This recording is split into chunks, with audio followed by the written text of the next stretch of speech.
You know, the debate this Wednesday, that'll be the first of many as Republicans determine who their nominee will be for president. It's all leading up to, of course, the general election next year. But none of these debates, none of this talk, none of this analysis, none of the polls, none of the wrangling matters if you don't get people out to vote. And for years now, many Republicans have been saying, geez, the Democrats are so good at this early voting game and at voter registration, but I'm sure our people will show up on election day. And well, we've seen how that turns out the last couple of times. So what are we going to do about it? Well, we wanted to bring on the expert from the Republican National Committee who's really on the ground doing all the great strategizing for voter registration and getting out the vote and encouraging people to vote early and often and putting a plan together to vote. But I don't think they have anybody over there that's doing it. You know who is doing it? An individual voter who was fed up, and he just took to the streets and started doing it. That's what we all should be doing. He is Scott Presler, activist and the founder of Early Vote Action PAC. Scott, you're always an inspiring conversation, so thanks for joining us. Thank you, Larry, for having me. And I know you don't want to, I don't mean to make you blush, but you really are doing what we thought the Republican National Committee should be doing, what we thought their mandate was. Do you have any support from them? Do you even hear from them? Well, today is the 129th consecutive day that I have reached out to the chairwoman of the RNC without a response. Yeah. And I'm going to keep on reaching out, but you know what? I'm also not going to wait. I think it's important that we lead by example, and we're going to show the RNC what they should be doing, respectfully. Well, let's talk about that. You just came from Wisconsin. The debate will be there this Wednesday, and obviously Wisconsin is incredibly important in the Electoral College map. It was part of President Trump's miraculous victory in 2016, and it needs to flip back to Republicans if they're going to win in 24. It's where this first debate is, and it's where the convention's going to be. So what were you doing in Wisconsin? Well, Joe Biden in 2020, quote unquote, won the election by 20,000 votes. That's not a huge margin.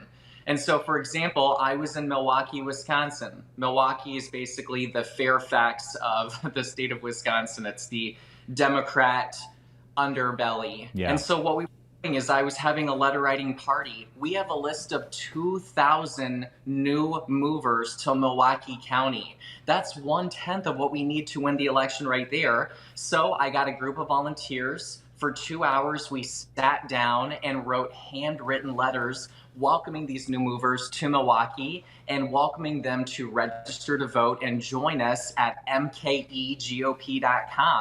And just imagine if we had people across the state getting people registered to vote and making sure that they had a plan to vote next November to defeat Joe Biden. Wisconsin is 100% winnable.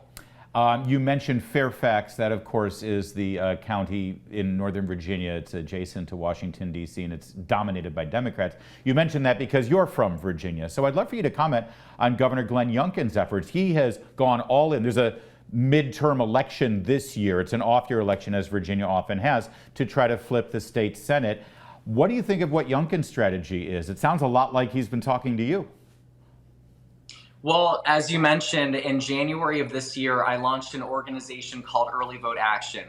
And it's my contention, humbly, that if Republicans wait to vote in November of 2024, then Joe Biden has already won re-election. And we saw this with Kari Lake, that machines went down on election day. We saw this in Pennsylvania, where we ran out of paper ballots on election day. We saw this in Reno, Washoe County, Nevada, where it snowed on election day. And a lot of those factors contributed to us not having the red tsunami that everybody predicted was going to happen.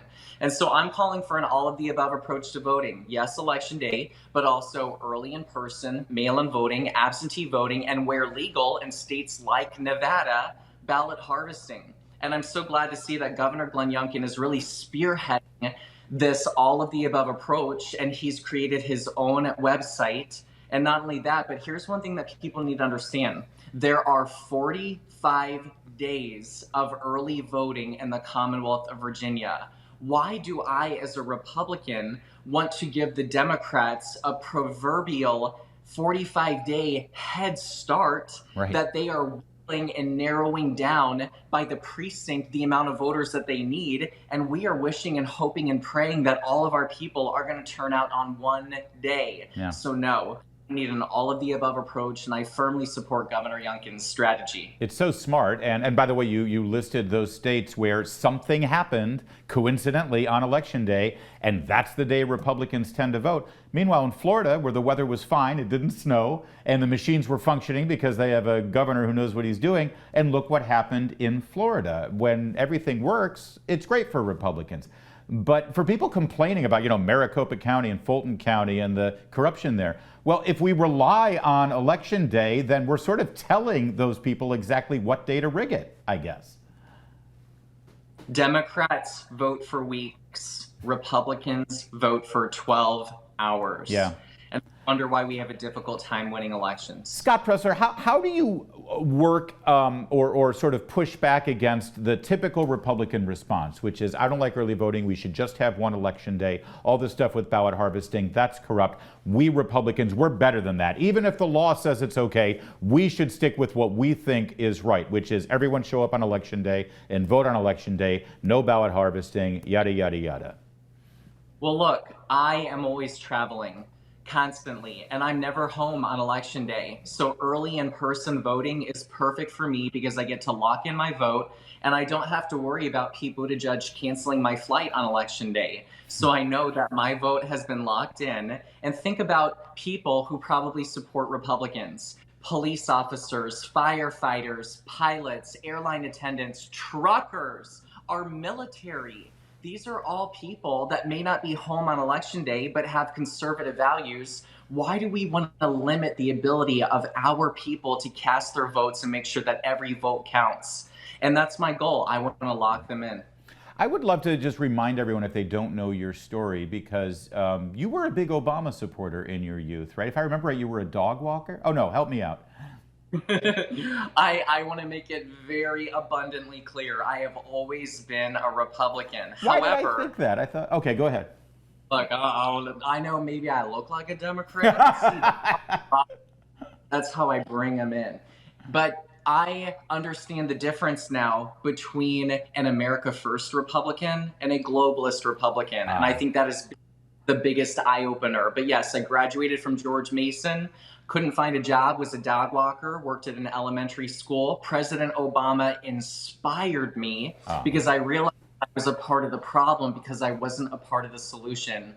And my first ever job was helping to elect now Governor Greg Abbott in the great state of Texas. Oh, I see. So Barack Obama said, if you don't like things that are going on in this country, you should get out there and do something about it. And Scott Presler said, you're right, I will do something. I'll help elect a Republican.